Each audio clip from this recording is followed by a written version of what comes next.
সবার প্রতি শুভকামনা জানিয়ে শুরু করছি এনটিভির নিমন্ত্রণে। আপনাদের সঙ্গে আছি আমি নুধাত সাওম।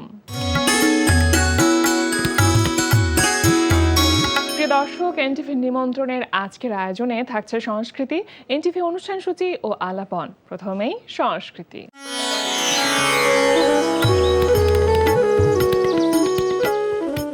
লালমাটিয়ার কলাকেন্দ্রে অনুষ্ঠিত হচ্ছে বুবলি বর্ণার একক চিত্রকলা প্রদর্শনী বিচ্ছিন্ন অস্তিত্বে অবিচ্ছিন্ন সত্তা 2। প্রদর্শনী চলবে 25 জুলাই পর্যন্ত। এবার এনটিভি অনুষ্ঠান সূচি। এবার জানিয়ে দিচ্ছে এনটিভির আজ রাতের বিশেষ বিশেষ অনুষ্ঠানগুলির সময়সূচি।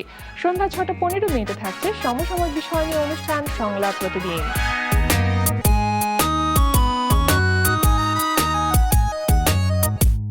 রাত 8:20 থাকছে রান্না বিষয়ক অনুষ্ঠান ফুড ক্যারাভান।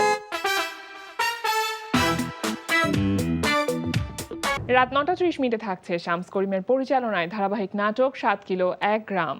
রাইতের আন্ধার কিন্তু সকাল হইলে শেষ, তখন সব পরিষ্কার হয়ে যাবে। তাই না? তাহলে এক কাজ করেন, এই রাইতের অন্ধকারে বইয়া বইয়া ভোর হাওনের আশায় বইসা বইসা তারা গুনেন। আপনি কার লগে কথা কইতেছেন? আরে সে উনি নাকি ওই যে আমগো ফকিরদা আছে না, হের বউ। আপনি হ্যার কথা বিশ্বাস করছেন? হ্যাঁ ফকিরের বউ না, হ্যাঁ শরম আলী কাকা। কি কইতাছ? এই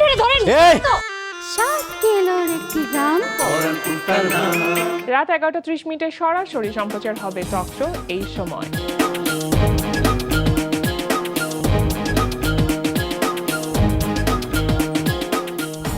এই ছিল এনটিভির আজ রাতের বিশেষ বিশেষ অনুষ্ঠানগুলির সময়সূচি। এবার আলাপন। প্রিয় দর্শক, আমাদের আলাপনের আজকের অতিথি স্ট্যান্ড আপ কমেডিয়ান ও অভিনেতা শাওন মজুমদার। শুভ সকাল। শুভ সকাল দাদা, অনেকদিন পর পেলাম আপনাকে, খুব ভালো লাগছে। আপনার কেমন লাগছে? আমারও খুব ভালো লাগতেছে যে অনেকদিন পরে এনটিভির নিমন্ত্রণে আসলাম, কিন্তু একটা জিনিস কাকতালীয়ভাবে মিলে গেছে। মানে লাস্ট যখন আসছিলাম সেদিন আমার গলা ভাঙা ছিল, আজকে যখন আসলাম সেদিন আমার গলা ভাঙা। এটা কিভাবে মিললো আই ডোন্ট নো। সো আমি বুঝতেছি না আমি কি বলবো, ভালো আছি না খারাপ আছি। আচ্ছা, আমার কাছে মনে হয় যে আনন্দের কারণে গলাটা ভেঙে যেতে পারে। এক্স্যাক্টলি, এটা প্রচন্ড আনন্দের কারণে ভাঙা। চিৎকার করছি পাগলের মতো, যার কারণে গলা ভাঙা। সো এটা অন্য কারোর উপর বা ওয়েদারের উপর দোষ দিতে পারতেছি না, নিজের দোষ তো, তাই চেপে গেলাম আর কি। হ্যাঁ, দোষ আবার আনন্দ একসাথে। এক্স্যাক্টলি। আর্জেন্টিনা সাপোর্ট করলেন, কেমন কেমন লাগলো পুরো সময়টা? আমার মনে হয় এবার পৃথিবীতে সবচাইতে বেশি এনজয় করছে ওয়ার্ল্ড কাপটা আর্জেন্টিনা সাপোর্টাররা। মানে এত উত্থান পতন, এত আপস এন্ড ডাউন, এত মানে ট্রমার মধ্যে দিয়ে যাওয়া, স্নায়ু চাপ, মাই গড। মানে হার্ট অ্যাটাক করতে করতে কমায় গিয়ে বা ফিরে আসা। তো এই যে ফিলিংস গুলো, এটা শুধুমাত্র আর্জেন্টাইন সাপোর্টার যারা মানে হার্ডকোর সাপোর্টার, তারাই হয়তো এই জিনিসটা ফিল করতে পারছে। আমি তো দেখলাম আপনি বিভিন্ন চ্যানেলে বিভিন্ন জায়গাতে গিয়ে আর্জেন্টিনাকে সাপোর্ট করে অনেক রকম ঝগড়াঝাটি মারামারি করতেন। মানে এই সময়টা তো একটা অন্যরকম উত্তেজনা ছিল। মানে এমন একটা ভাব হয়েছে যে আর্জেন্টিনা আমাকে এখানে অ্যাসাইন করে দিয়েছে যে আমার হয়ে তুমি ডিফেন্ড করো, কিন্তু যদি মাইর খাই কেউ আসবে না বাঁচাইতে আমার আর্জেন্টিনা থেকে। এবার একটু জানতে চাই কাজের সম্পর্কে, যে আসলে বিশ্বকাপের এই ব্যস্ততার পাশাপাশি বিভিন্ন জায়গাতে একটুখানি ঝগড়াঝাটি, বুলিং, এগুলোর পাশাপাশি নিজের কাজের ব্যস্ততা কেমন? কাজের ব্যস্ততা আছে। আমি এখন মানে রেগুলার যে কাজটা করতেছি সেটা হচ্ছে নাটকের সাথে তো খুব ভালোভাবেই জড়াই গেছি বা এভাবেই থাকতে চাচ্ছি। 2টা সিরিয়াল করতেছি, একটা হচ্ছে এই শহরেই পরিবার, সম্রাট জাহাঙ্গীর ভাইয়ের, আর একটা হচ্ছে মিডল ক্লাস ফ্যামিলি। এখানে শ্যামল ডিরেকশন দিচ্ছে, বাট মূল ইয়ে হচ্ছে রাজু ভাই আর কি। আচ্ছা, মাছরাঙ্গায় যাচ্ছে। আচ্ছা, মানে দুটো ধারাবাহিকে কাজ করার এক্সপিরিয়েন্স ডেফিনেটলি দু রকম, ক্যারেক্টারও নিশ্চয়ই দু রকম। একটু ছোট ছোট করে জানি। মিডল ক্লাস ফ্যামিলিতে ক্যারেক্টার হচ্ছে কি, আমি একটা বেকার ছেলে ছিলাম, শিক্ষিত বেকার ছেলে। আচ্ছা, তো শিক্ষিত বেকার ছেলে যেটা হয়, বাসা থেকে চাপ থাকে, চাকরি কর চাকরি কর চাকরি কর। কিন্তু আমার যে ক্লোজ 2 বন্ধু, তাদের মধ্যে একজন বিজনেস শুরু করে দেয়, শিক্ষিত হওয়া সত্ত্বেও সে লন্ড্রির দোকান দেয়। তো এটা নিয়ে ও অনেক কথা শুনে, কিন্তু আলটিমেটলি আমার চাকরি হয় না, আমার ফ্রেন্ডের চাকরি হয় না, সেখান থেকে আবার আমি দিই চায়ের দোকান। সো মিডল ক্লাস ফ্যামিলিতে যেটা হয় আর কি, যে আসলে অর্থনৈতিক চাকা সচল রাখতে হলে কিছু না কিছু করতেই হয়। আমাদের চাকরির দিকে ফোকাস করা যায় না, বা চাকরি দিয়ে অনেক দেরি হয়ে যায়, তাহলে বিয়ে শাদী সিরিয়াস ক্যারেক্টার নাকি একটু কমেডি? কমেডিও আছে, সিরিয়াসও আছে, এবং কিছু জীবন থেকে নেওয়া গল্প থেকে আছে। মানে একটা মিডল ক্লাস ফ্যামিলিতে যেসব ক্রাইসিস গুলো থাকে, সব ধরনের আছে। তো সেখানে আমার জায়গাটা হালকা ফানি, হালকা সিরিয়াস বা হালকা মোটিভেশন দেওয়া, তো সব মিলে চেষ্টা করতেছি করার আর কি। সবসময় ফানি ক্যারেক্টার করি, এই জায়গাটা ক্যারেক্টার বিভিন্ন শেড আছে, তো শেডগুলো ট্রাই করতেছি আর কি। একটু কি কঠিন বা চ্যালেঞ্জিং বলে মনে হয় যখন ক্যারেক্টারের অনেক রকম ডাইমেনশন বা শেডস থাকে? একটু চ্যালেঞ্জিং হয়, সবচেয়ে বেশি চ্যালেঞ্জ হয় দর্শকদের, মানে এই লোকটারা এইভাবে দেখছি এখন এইভাবে নিতে পারাটা হলো চ্যালেঞ্জিং। আমার কাছে চ্যালেঞ্জটা ওইটা মনে হয়, আমার কাছে অ্যাক্টিং করতে না তো চ্যালেঞ্জিং মনে হয়, আমার কাছে তার আগে বারবার মনে হয় দর্শকে আমাকে এইভাবে নিবে। মানে আপনার তো একটা ধরেন ক্যারেক্টার তৈরি হয়ে আছে আমাদের চোখে, exactly, তো সেটাকে ভেঙে ওইটা করাটা- ওই ক্যারেক্টারে ফিক্সড হওয়াটা ডিফিকাল্ট বা বিশ্বাসযোগ্যতা তৈরি করাটা Exactly. ডিফিকাল্ট। তো ওই জায়গাটা থেকে নিজেরই ভয় লাগে যে আসলে এটা করব, মানুষ কিভাবে নিবে, আবার কিভাবে ভালোভাবে নেয় না খারাপভাবে নেয়। কি বলছে তো দর্শক, কি এখন বলছে? পর্যন্ত খুবই ভালো। যেমন এর আগে একটা সিরিয়াল করছিলাম সিটি লাইফ, ওখানে আমার ক্যারেক্টারটা একটু ফানি ছিল প্লাস সিরিয়াস ছিল, তো সেই জায়গাটা অনেকেই পছন্দ করছে আমার এই ক্যারেক্টারটা। কমেন্ট সেকশনে বা রাস্তায় দেখা সাক্ষাৎ হলে যেটা বলে সিটি লাইফের কথা বলতো, তো সেখান থেকে সাহসটা পাইছি যে আসলে হ্যাঁ আমি তাহলে দুই একটা সিরিয়াস ক্যারেক্টার আমি ট্রাই করতে পারি। আর একটা নাটকের কথা আপনি আর বলছিলেন। হচ্ছে এই শহর এই পরিবার, সেখানে হচ্ছে আমি একজন অফিস কর্মকর্তা, অফিস কলিগ, ওখানে একটা অফিস পলিটিক্সের মধ্যে আমি থাকি। তো আমার কাজ হচ্ছে গিয়ে মূল যেই হিরো মানে উনি হচ্ছে আমাদের রাব্বি ভাই, তার পিছনে লেগে থাকা, আচ্ছা, তার পিছনে পলিটিক্স করা, তাকে বিপদে ফেলানো, Negative মানে এটা একদম character পুরো এটা একটা। কুটনা আছে না এক ধরনের, যে অফিস পলিটিক্সের মধ্যে থাকে আর ওই পলিটিক্সের মূল হতে হলাম আমি আর কি। একে লাগাই দেওয়ার পিছনে ওই ওনাকে বিপদে ফেলানোর চেষ্টা করা, একে কিভাবে ক্ষতি করা যায়, সেই আর কি ওই আর কি কুটনা ক্যারেক্টার, যেটা আমি কোনোদিনও না। আচ্ছা, নেগেটিভ এই ক্যারেক্টার কি প্রথমে এখানে কাজ করা না, এর আগে কখনো কোনো এই negative ধরনের ক্যারেক্টার আমি আগে কখনোই করিনি, যে কুটনামি বা কাউকে বিপদে ফেলানো, হ্যাঁ। মানে এটা হচ্ছে কোনো মারামারি ব্রেইনের খেলা আর কি। ও ব্রেইন দিয়ে সবাইকে করে, এখানে গিয়ে ম্যানিপুলেট করে, ডাবল ফেস আর কি, এর সামনে ভালো এর সামনে গিয়ে আবার তাহলে খারাপ হয়ে যায়। এই কাজটার জন্য আপনি নিজেকে কিভাবে প্রিপেয়ার করলেন? এটা তো কঠিন আপনার জন্য। আমার জন্য কঠিন বলতে জিনিসটা হয়েছে কি আমি ফান হিসেবেই নিছি ব্যাপারটাকে, বেসিক্যালি জিনিসটা ফান। আমি আপনার সামনে এখানে হাসির কথা বললাম, ও সামনে খুব ভালো, তুমি তো অনেক সুন্দর, পিছনে গিয়ে বললাম ওর মতো অ্যাঙ্কার কত দেখছি, মানে এই যে ব্যাপার হইলো এই জিনিসটা আমার কাছে মনে হয় জিনিসটা ফান। এই ক্যারেক্টার করাটা, এই যে সুইচটা যে এই ভালো, এটা কিন্তু আমাদের দেশে বা আমাদের সমাজে এরকম মানুষের খুবই অভাব common, নাই, খুবই common, অভাব নাই, এই ধরনের মানুষ প্রচুর আছে। আপনার আশেপাশে আছে অনেক নিশ্চয়ই। আছে, অনেক আছে। কাউকে দেখে ইন্সপায়ার হয়ে, মানে কাউকে দেখে ক্যারেক্টার থেকে ইন্সপিরেশনটা নিয়ে তারপর অ্যাক্ট করা হচ্ছে আমার কি? এই জায়গায় হয়েছে কি, এত ইন্সপিরেশন সামনে আমি কাকে ফলো করবো আমি না কনফিউজ হয়েছি সবাই। মানে আমি এমনও শুনছি এই মাত্র লোকটা আমার সাথে কথা বলে গেল, হাসি খুশি চা খাইলাম একসাথে, আড্ডা দিলাম, কিছুক্ষণ পর একদম ফোন থেকে কিরে শাওন তোর নামে তো এই লোকটা এইগুলো, আমি কি করবো, একটু চা খাইছি রে ভাই একসাথে। তো এই ধরনের মানুষ অভাব নাই এখন আমাদের আশেপাশে, তো কারো দেখে এই জন্য ইজি হয়ে গেছে Easy হয়ে মনে হয় গেছে আপনার ব্যাপারটা, জন্য। খুব easy হয়ে গেছে আমার আচ্ছা, সিঙ্গেল ফিকশনেও তো কাজ করা হচ্ছে সাউন্ড এখন একটু। সিঙ্গেল কিভাবে সময় বের করছেন দুটো ধারাবাহিকে কাজ করা পাশাপাশি আবার সিঙ্গেলসের জন্য টাইম বের করা? ধারাবাহিকে দেখা যায় যে ডেটগুলো মোটামুটি ফিক্সই থাকে, যে মাসে 2 দিন বা 3 দিন বা 4 দিন আগে থেকে schedule-টা ready করা হ্যাঁ, থাকে। মানে 1 মাসের কাজ করার পর পরের মাসে ডেটগুলো জানায় দেয়। সো বাকি ডেটগুলো যেভাবে আসে বোঝাই যায় যে আসলে এই ডেটগুলো ছেড়ে আমাকে অন্য ডেটগুলো দিতে হবে। আচ্ছা, মধ্যখানে তো মাবরুর রশিদ বানা, নির্মাতা মাবরুর রশিদ বানা ভাইয়ের সাথে আপনি কাজ করলেন এবং এনটিভিতেও একটি ধারাবাহিক অনার গেছে ছাত্রাবাস, সেটার রেসপন্সটা কেমন ছিল? শেষ পর্যন্ত ওটা ধরে রাখা সম্ভব হচ্ছিল কিনা? খুব ভালো রেসপন্স, মানে এমনও হয়েছে মানে খুব অকওয়ার্ড জায়গায় এই ছাত্রাবাসের অডিয়েন্স আমি পাইছি। কিরকম? দেখা যায় মানে কিছু কিছু জায়গায় আমরা মনে হয় না, মানে এটা আমি আই থিঙ্ক তুমিও ফেস করো, যে এমন জায়গায় গেলাম যে আমি চাই যে এখানে কেউ আমার না চিনুক আসলে। এখানে আমি আজকে ঘুরতে আসছি, নিজের মতো করে একটু চিল করতে আসছি বা খেতে আসছি, তো এই জায়গাটা কেউ না চিনলে আমার কাছে ভালো। ওইসব জায়গায় গিয়ে ছাত্রাবাসের অডিয়েন্স পাই, ভাইয়া আপনার ছাত্রাবাসটা যা দেখছি না ভাই, আপনার ক্যারেক্টারটা জোশ ছিল, আপনি খালি মাইর খান কেন? মানে ছাত্রাবাসে দেখা যায় কি আমার ক্যারেক্টারটা এই আমি দুর্বল, পোলাপেন সবাই আমার মারতেছে, আবার এই আমি ওদের আবার ধাওয়া দিতেছি। তো এই ক্যারেক্টারগুলোর অডিয়েন্স আমি এরকম রুট লেভেলও পাইছি, আবার পশ লেভেলও পাইছি। তো ছাত্রাবাসটা অনেক ফান ছিল শুটিং করতে, আর বান্না ভাইয়ের শুটিং সেট মানে দুনিয়ার ফান। এখানে মানে মনে হয় না যে শুটিং করতে খুবই ক্যাজুয়ালি কাজ নেমে হ্যাঁ, যায়। একদমই মনে হয় আমরা পিকনিক করতে গেছি, মাঝে মাঝে একটু আপনি তো শুটিং করতে বান্না ভাইয়ের সাথে কাজ করতে করতে আপনার চেহারাটা অনেকটা বান্না ভাইয়ের মতন হয়ে গেছে। এটা আমার যে কত মানুষ বলছে, কত মানুষ, কিভাবে হলো আমি এটা? জানি না। আমি নিজেও অনেক সময় আয়নার সামনে দাঁড়িয়ে কোন দিক থেকে আমার বান্না ভাইয়ের মতো লাগে, এবং আমি বান্না ভাইকে একদিন বলছি, ভাই আমার কি কোনো দিক থেকে আপনার ভাইটার মতো লাগে? না, আমি কি তোর মতো তো মোটা নাকি?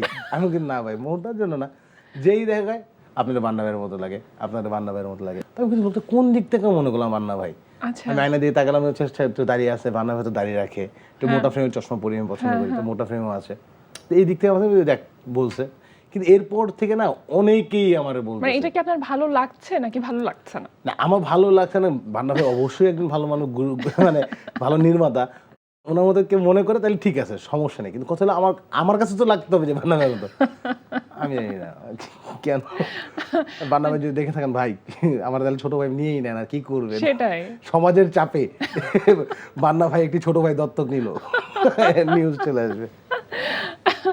এই যে প্রতিটা কথার মধ্যে এত সার্কাজম, এই ব্যাপারটাই আসলে আপনাকে হয়তো একজন স্ট্যান্ড আপ কমেডিয়ান হিসেবে নিজেকে স্টাবলিশ করতে সবচেয়ে বেশি হেল্প করেছে, কিন্তু এটাই আবার কখনো কখনো বিড়ম্বনা তৈরি করে কিনা? এক্স্যাক্টলি, এটা হয়ে যায়। কারণ হচ্ছে এই যে আমরা অন দ্য ফ্লো বলে ফেলি, হ্যাঁ। নিজেকে যে আটকানো, এটা ট্রাই করি, অ্যাকচুয়ালি ট্রাই করি না তা না, যে আমরা বোঝা যায় যাচ্ছে এই জায়গাটা এটা বলা যাবে না, এটা বলা যাবে না, বা ওটা বললে উনি মাইন্ড কোনো করতে পারে। সিরিয়াস মিটিং এ বসে আছেন, এই খুব সিরিয়াস মিটিং এ এগুলো হয়, মানে এটা হয় কি ন্যাচারাল একটা অভ্যাস হয়ে গেছে না, মানে গুলি ফায়ার হয়ে গেছে, মানে আটকানোর কোনো সুযোগই নাই, বলে ফেলাইছে, এখন এটা বলা হয়ে গেছে। তো এটা সবচেয়ে গুড সাইন হচ্ছে যারা আমাদের আশেপাশে আছে বা আমাদের যারা চেনে, তার ব্যাপারটাকে ইজিলি আমাদেরকে অ্যালাউ করে দিচ্ছে যে আচ্ছা ঠিক আছে, ও এগুলো বলবেই, তুই বাদ দে, মানে আমাদেরকে এই লাইটলি নিচ্ছে কিছু কিছু জায়গায়।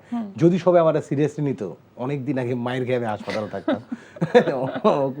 মানে কিছু কিছু জায়গায় আমরা মজা পাই, এবং এটা সুবিধাও আছে। আমরা বলি যে ভার্সিটি লাইফে আমি এটা সুবিধা নিয়েছিলাম একবার, যে এক ফ্রেন্ড বলতেছে কি দেখ, এক ফ্রেন্ড আমি বুদ্ধি দিচ্ছিলাম, ও একটা মেয়েকে খুব পছন্দ করতো, বলার সাহস পেতেছে না, তো আমি বলছি তুই যাই বল, ডিরেক্ট স্ট্রেট যাই বল যে আমি তোমাকে পছন্দ করি। ব্যাপারটা ও যে রাগি, আমার ঘুরে একটা চটকনা দেবো সাথে সাথে। আমি বলি দেখ, যদি রাইগা যায় তাহলে বলি ফান করছি, আর যদি খুশি হয়ে যায় তাহলে তো তোর কাজ হয়ে গেল। এটা তুই বলে ঠিক আছে, তোর কথা সবাই জানে, তুই ফান করস, তুই ফান করে বলতে পারিস। তখন আমি বললাম হ্যাঁ, আমাদের কিন্তু এই পজিটিভ জায়গাগুলো আছে কিছু কিছু জায়গায়। আর ফানের জায়গাটা হচ্ছে, কমেডির জায়গাটা হচ্ছে, এটা আপনি সত্য কথা হাসতে হাসতে যে বলে দিতে পারেন, তাহলে সেটা কিন্তু সার্কাজম হয়ে যাবে। কিন্তু সত্য কথা যখন আপনি কাউকে অর্ডার ভাবে বলবেন যে এটা তুমি করো বা এটা তুমি ভুল করছো, তখন কিন্তু মানুষের গায়ে লাগে, ওকে আমাকে বলার, আমি আমার মতো করবো। বাট আপনি সার্কাজম হইতে বলেন, সে কিন্তু রিয়েলাইজ করার একটা জায়গা পজিটিভ থাকে, সাইডও আছে বা নেগেটিভ সাইডও আছে, তার কিন্তু রিয়েলাইজ করার জায়গা থাকে। আচ্ছা মানে ইনডিরেক্টলি বললাম, কিন্তু সে তো নিজের ভিতর থেকে ফিল করবে যে আসলে এটা তো আমিও করি, ও যেটাকে বলছে এই খারাপ কাজটা আমিও করি, বা এইভাবে তো আমিও চলি, ওকে তাহলে এটা করা যাবে না, বাট ওটা পার্সোনালি নেয় না। আপনার যে কমেডি হাউস আছে এখন, সেটা কি অবস্থায় আছে, কিভাবে কাজ করছেন? কমেডি হাউস গুটি গুটি পায়ে তো অনেকগুলো বছরই আগাইলাম, আমরা ছোট ছোট ভাবে কাজ করতাম। কত বছর হলো? মেবি এটা 4 বছরের কাছাকাছি চলে আসছে।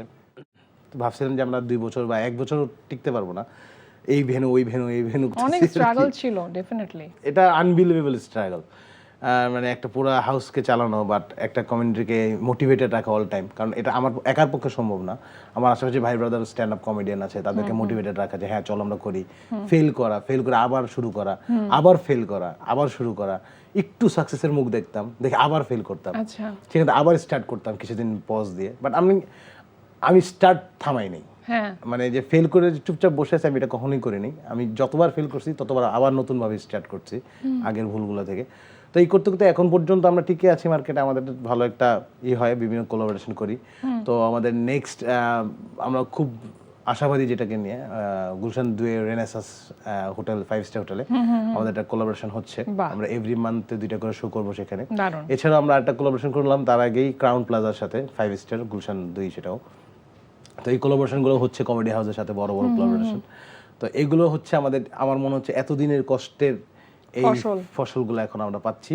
তো এটা আরো বড় পরিসর হোক, আরো বড় হবে আশা করি। তো আমার ইচ্ছা হচ্ছে, কারণ এই 5 স্টার হোটেলগুলোতে হয় কি, দেশের বড় বড় মাথার এখানে আসে, তো এখান থেকে যদি আমরা, এখানকার ক্রাউডটা টোটালি ডিফারেন্ট ক্রাউড, মানে এরা যদি জানতে পারেন, আমি চাই যে বাংলাদেশের প্রত্যেকটা 5 স্টার হোটেল হোক, প্রত্যেকটা ভেন্যুতে একটা করে স্ট্যান্ড আপ কমেডি থাকুক। কারণ দিন শেষে আমরা এতটাই স্ট্রেস থাকি, আর যারা এই ধরনের বড় বড় হোটেলে যায় তাদের কিন্তু মাথায় স্ট্রেস আরো বেশি। আমাদের নর্মাল মানুষরা যদি 5% বা 10% স্ট্রেস নিয়ে থাকে, ওরা কিন্তু 90% স্ট্রেস নিয়ে থাকে। তো ওদেরকে হাসানো সোজা ইজি হয়ে যায়, আর ওদেরকে এন্টারটেইন করতে পারে, ওরা এত বেশি খুশি হয়, বা ওনাদের আসলে হাসি দিলে কিন্তু মানুষের পুরো ভিতরে রিফ্লেকশনটা বেড়ে আসে। মানে তুমি কি মুচকি হাসলা, আমি কিন্তু বুঝতে পারবো তুমি কতটুকু খুশি হয়েছে, তোমার হাসি দেখলে বুঝতে পারবো তুমি, আমি যদি হো হো করে হাসি আমরা কিন্তু বুঝতে পারি মাই গড মেয়েটা কত খুশি হয়েছে, ছেলেটা কত খুশি হয়েছে। এই খুশি দেখে যে শান্তি বা তৃপ্তি, সেটা অন্যরকম। ওই হাসিটা দেখে যখন ফিলটা আসে না, ওর চেয়ে পাওয়ার আর কিছু হইতে পারে না। তখন নিজেকে মনে হয় যে পৃথিবীর সবচেয়ে বড় সেলিব্রিটি, Powerful মানুষ মনে হয়। পাওয়ারফুল মানুষ, যে আসলে আর কিছুর দরকার নেই জীবনে। এই কয়টা মানুষের মুখে হাসি ফুটাতে পারলাম, তারা আমাকে দেখে হাসলো বা আমাদের কথা শুনে হাসলো, মানে এর চেয়ে বড় পেমেন্ট বা বড় কিছু আর এই কিছু যে হতে পারে না। হাসো সিজন 7 শেষ হয়ে গেল এবং আপনি তো মেন্টর হিসেবে থেকেছেন বেশ অনেকগুলো বছর, যখন নিজের চোখের সামনে দেখেন যে যাদেরকে শিখিয়েছেন তারা এখন কাজ করছে এবং আপনাদের সাথে তাল মিলিয়ে কাজ করছে, তখন কেমন লাগে? এটার কথা আমি ছোট্ট একটু উদাহরণ দিয়ে বলি। মানে এটা ছোটবেলায় আমার কাছে মনে হতো যে টিচাররা এত কিছু জানে, আমাদেরকে বাংলা পড়ায়, ইংরেজি পড়ায়, সব কিছু পড়াইতেছে, কিন্তু তারা এত কম টাকার স্যালারিতে বা এত কম টাকায় টিচিং কেন করতেছে? সে তো সব জানে। সে একজন, তার কাছ থেকে একজন ইঞ্জিনিয়ার হইতেছে, একজন ডাক্তার হইতেছে, একজন পাইলট হইতেছে, একজন বিলেনিয়ার হয়ে যাচ্ছে, কেউ নষ্ট হয়ে যাচ্ছে। মানে কিন্তু শিক্ষক তার একই শিক্ষক কাছে শিক্ষা নিতেছে। তো আমার কাছে তখন মনে হইতো যে উনার লাইফটা কেমন, তাহলে উনি কেন এরকম ছোট থাকবে? উনি তো ইঞ্জিনিয়ার, ডাক্তার হইতে পারতো। তো ওই যে ফিল্ডটা তখন বুঝতাম না।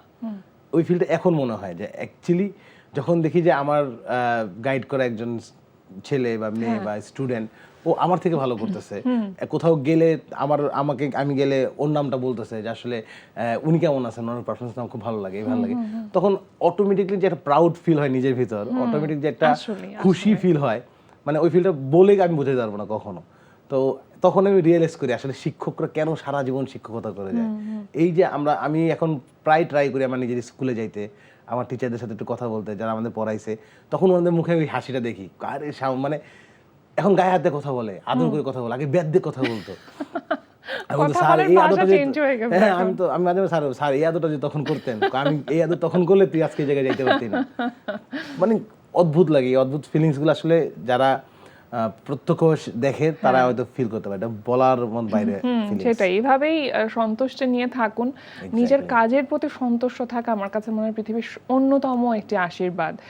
সেই আশীর্বাদ পুষ্ট হতে থাকুন, দিনে দিনে অনেক অনেক ভালো কাজের সাথে থাকুন। আমি জাস্ট বলতে চাই যে আমি আমার কাজের প্রতি অনেস্ট থাকতে চাই। আমি ডিসঅনেস্টি নিয়ে কখনোই কাজ করি না। মানে আমি যেটা করব সেটা করব, আর যেটা করব না মানে সেটা করব না। মানে আমি যেটা করতে চাই 100% দিয়ে করব, আর যেটা করব না বলতে মানে এই যে করলে করলাম, না করলে নাই, এই কাজটা আমি কখনো করি না। অনেক অনেক শুভকামনা রইল আপনার জন্য, আজকে আমাদের আয়োজনে আসবার জন্য। দোয়া রাখবেন আমার জন্য। অনেক ধন্যবাদ আপনাকে। Thank you. প্রিয় দর্শক, আমরা চলে এসেছি অনুষ্ঠানের শেষ প্রান্তে। অনুষ্ঠান সম্পর্কে আপনার মতামত জানাতে মেইল করুন ntvnimontrone@ntvbd.com। বিশ্বের যে কোনো প্রান্ত থেকে যে কোনো সময় এনটিভি নিমন্ত্রণে দেখতে ভিজিট করুন আমাদের পূর্ণাঙ্গ ওয়েব পোর্টাল www.ntvbd.com। এছাড়া এনটিভি সব জনপ্রিয় অনুষ্ঠান ও খবরের আপডেট পেতে ভিজিট করুন আমাদের ইউটিউব চ্যানেল ও ভেরিফাইড ফেসবুক পেজে। সবার মঙ্গল কামনায় আজকের মতো এখানেই শেষ করছি। সবাই ভালো থাকুন, সুস্থ থাকুন, সুন্দর হোক আপনার প্রতিটি মুহূর্ত।